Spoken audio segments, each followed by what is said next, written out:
Yeah, I think, this shows up as a pattern in lots of OCD. So this interaction of thoughts and body sensations and emotions, and they kind of all tangle together and rebound off each other. And the example of the groinal, which for those who don't have that theme of OCD, that's when we scan, when we're struggling with sexual intrusive thoughts and our mind automatically scans our body to see how we're feeling.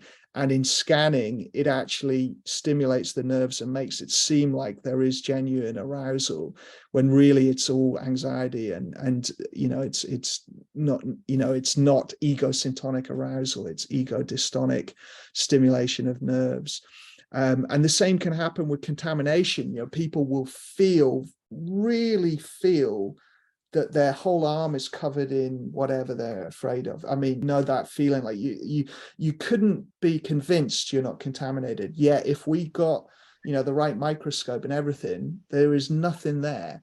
So, this is the thing that OCD can do. And it can do that with other sensory stuff. It can convince you that, like, you've left a door, you can convince you with memories. You can go over memories so much and check memories so much that they're so confusing you can't quite remember what happened anymore. Or like it does this with this sort of stuff. So with that, with those examples, so if we and health anxiety is another one with physical symptoms where you can just feel like, I had times when I was convinced I had a brain tumor. I was literally arguing with a family member that was a nurse, like saying, no, I definitely do. They've got these incredibly physical symptoms, like how can I have that and not be ill?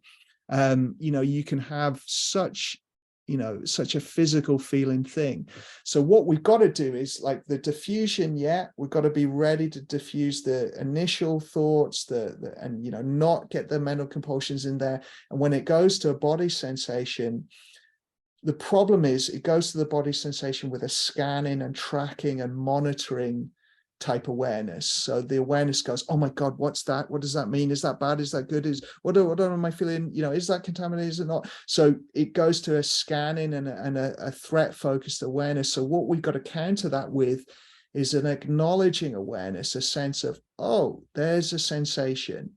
Okay, my mind's telling me it's contamination, health problem, arousal, but actually it's a sensation. So we teach that with just this awareness, with this acknowledging. So what often happens is you have the intrusive thought, and then the body very quickly starts scanning for whatever the sensation is across different themes. And then the mind starts analyzing and ruminating about the sensation. So we've got to diffuse the thought. It sounds complex, but the more you practice, it won't be complex. Like, it's like, even as I describe it, I think this must sound pretty complicated to people, but just think of it like a pinball. It's like bouncing off thought, sensation, emotion, and it's just bouncing around. And you just got to be ready with your awareness to step back and observe, to accept the sensation in the body, and and then there's unworkable beliefs there. There's unworkable beliefs like strong sensations in the body are always accurate, always mean something. Well, that's not the case. Take the arousal one. People who are raped will often, be aroused, will often orgasm, even things like that happen, and they are not aroused in the slightest. There is no one is enjoying anything. They are not enjoying that experience in any way, yet the body does stuff, because bodies have nerves and bodies have automatic responses. And the same with the other themes, like you can have these strong physical pains and stuff like that, and you go and get checked by the doctor, and there is nothing wrong with you. There's probably some level of tension and some level of your mind being locked and focused on it. And it can happen in other themes. It can happen, like, just thinking of other things in the group, like, if you're reading, a document to check that it's correct. So you're doing a check-in on that level. You can read something so much and get so confused that you start to see things that aren't there, or miss things that are there. The behavior that we feel is trying to stop the mistake happening is the thing that makes the mistake happen, because actually, would anyone ever, you know, the example I like is like, think about your experience of OCD, and would you want your aeroplane pilot to be going through what you're going through and applying it to flying a plane? You know, would you feel safe if they were doing that amount of checking, analysis, going through, chatting to themselves in their head, going back and forth, arguing, doing magical rituals, you know, doing all of this stuff? Like, would you want that person flying your plane?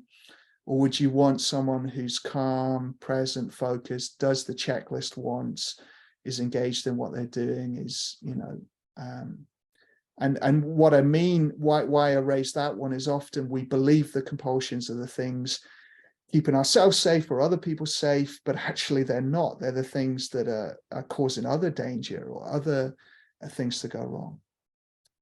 So yeah, so gone off on a bit of a tangent there, but what I would say, because I'm trying to cover multiple themes and thinking how this shows up for multiple people, but really it's working that mindfulness skill, working the attention to just notice the thought, accept the feeling, notice the judgment of the feeling, and then engage in values, focus back on what matters.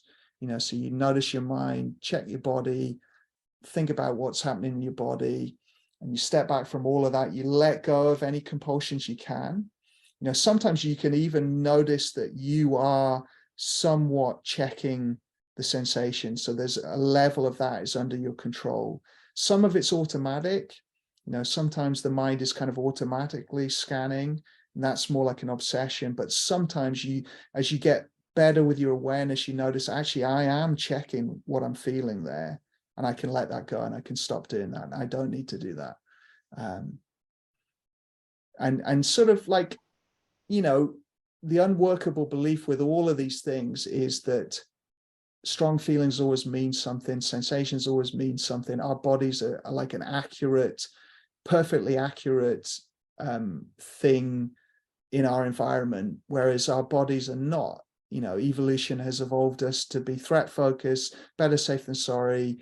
We approximate our environment and our worlds. You know, we're living in, like, our senses are making sense of everything, but they're not doing it perfectly. Loads of glitches. Just look at the psychology on that. You know, there's tons of glitches in all our senses, and you know, our body and mind does the best job that it can.